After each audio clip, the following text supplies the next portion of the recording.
আমার খবর।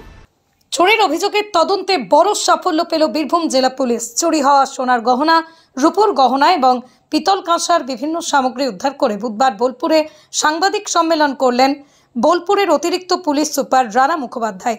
উপস্থিত ছিলেন বোলপুরের এসডিপিও রিপিও আগরওয়াল, বোলপুর শান্তিনিকেতন ইলামবাজার থানার আইসি ওসি সহ পুলিশ আধিকারিকরা। পুলিশ জানায়, ধারাবাহিক অভিযান চালিয়ে একাধিক ব্যক্তিকে গ্রেপ্তার করা হয়েছে।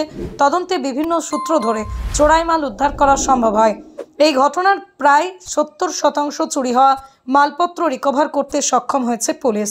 সাংবাদিক সম্মেলনে অতিরিক্ত পুলিশ সুপার রানা মুখোপাধ্যায় বলেন, বীরভূম জেলা পুলিশ সর্বদা সক্রিয়, মানুষকে নিরাপত্তা দেওয়ার লক্ষ্যেই আমরা কাজ করি। তিনি আরও সতর্ক করে বলেন, চুরি করা গহনা কেনাবেচায় জড়িত দোকানদারদের বিরুদ্ধে কড়া আইনগত ব্যবস্থা নেওয়া হবে। বোলপুর, ইলামবাজার এবং শান্তিনিকেতন থানাতে যে ক্রাইম এগেন্স্ট প্রপার্টি হয়েছিল, অর্থাৎ চুরি কেস যেগুলো হয়েছিল, সেই নিয়ে আজকে আমাদের প্রেস মিট।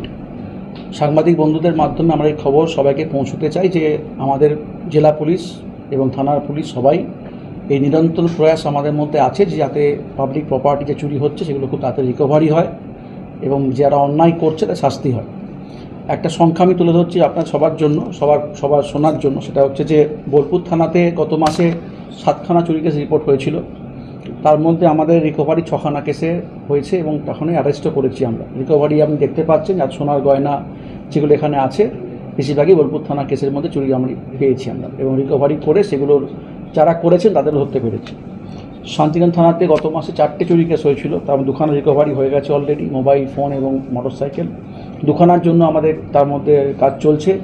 একটি টোটো নিয়ে আপনাদের খবরের কাগজেই বেরিয়েছিল যে টোটো একটা মাঝখানে পারুলডাঙ্গার দিকে একটা চুরি কেস হয়েছিল, সেই টোটোটাকে আমরা পেয়ে গেছি এবং যারা করেছেন তাদের মধ্যে অনেককে অ্যারেস্ট করতে পেরেছি আমরা। কাজ আমাদের আবার চলছে একই রকমভাবে। ইলামবাজারে একটা আমাদের টেম্পল থেফট কেস হয়েছিল, মন্দির চুরি কেস। দেখতে পাচ্ছেন আপনারা, ওখানে মন্দিরের সামগ্রী ওখানে পাওয়া গেছে, তার সঙ্গে দেবতার জন্য যেগুলো রাখা তাদের যে অলংকার, সেই অলংকারও আমরা মন্দিরের চুরির কেস থেকে পেয়েছি এবং চোরকে ধরতে পেরেছি। অর্থাৎ অক্টোবর মাসে আমাদের এই 3টে থানার মধ্যে মোট 12টি কেস হয়েছিল, যে 12টি কেসের মধ্যে 9খানা কেসের মধ্যে আমরা সামগ্রী পেয়েছি, রিকভারি করেছি, চোর ধরেছি এবং তাকে শাস্তির বন্দোবস্ত করেছি। আরও কয়েকটি কেসের জন্য আমাদের নিরন্তর প্রয়াস চলছে, সেগুলো রিকভারি অলরেডি হয়েছে। কিছু ক্ষেত্রে আমরা এখনও আসামি ধরার জন্য আমাদের প্রচেষ্টা চলছে এবং আমরা মনে করি যে আপনাদের মাধ্যমে এই অ্যাওয়ারনেস পৌঁছতে পারবো যে আমাদের জেলা পুলিশ, আমাদের বড় সাহেবের নেতৃত্বে আমরা সাব ডিভিশন যারা আছি, এসডিপিও, সিআই এবং ওসিরা সবাই মিলে আমরা চেষ্টা করছি যা যা কেসে রিকভারি হচ্ছে মানুষের সুরক্ষার দায়িত্ব রেখে সেগুলোকে আমরা করার চেষ্টা করছি। আপনারাও আমাদের এই বার্তা সবাইকে পৌঁছে দিন যে বোলপুর থানা, ইলামবাজার থানা এবং শান্তিনিকেতন থানা নিরন্তর দিনরাত তাদের সঙ্গে, তাদের পাশে আছে। কত পরিমাণ সোনার গয়না বা রূপোর গয়না?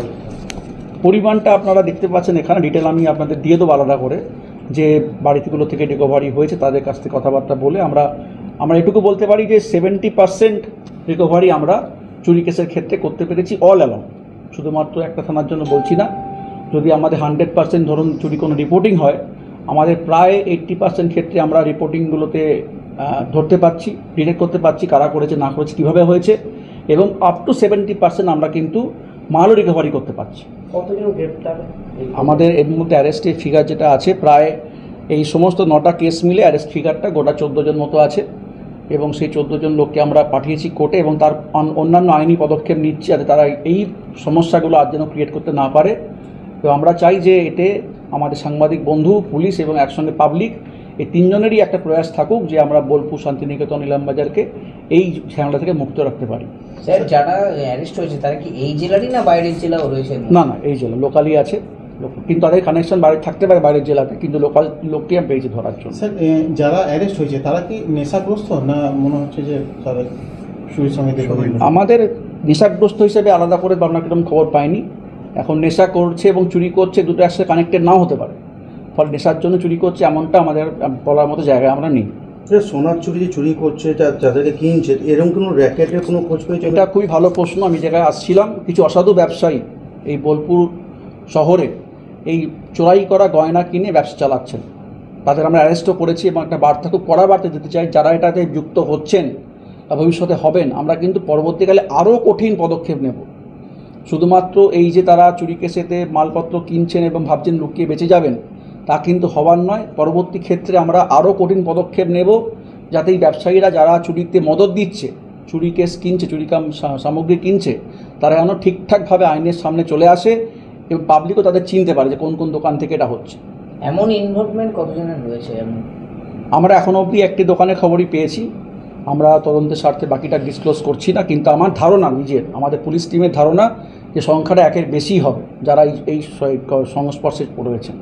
শান্তিনিকেতন গোয়ালপাড়া তালতর রোডে তৈরি হয়েছে অত্যাধুনিক পরিষেবা সম্পন্ন একটি ইংরেজি মাধ্যম স্কুল, কলেজ গুরুকুল শান্তিনিকেতন। স্কুলে রয়েছে smart classroom, activity based learning, NEET ও আইআইটি জেইই প্রস্তুতি, অলিম্পিয়াডের প্রস্তুতি, ইনডোর স্টেডিয়াম এবং ট্রেন্ড ফ্যাকাল্টিজ। নার্সারি থেকে দ্বাদশ শ্রেণী পর্যন্ত ভর্তি চলছে।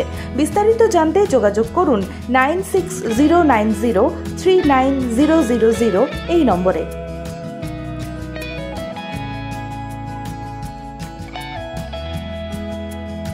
দেখতে চোখ রাখুন আমাদের ফেসবুক ও ইউটিউব চ্যানেলে।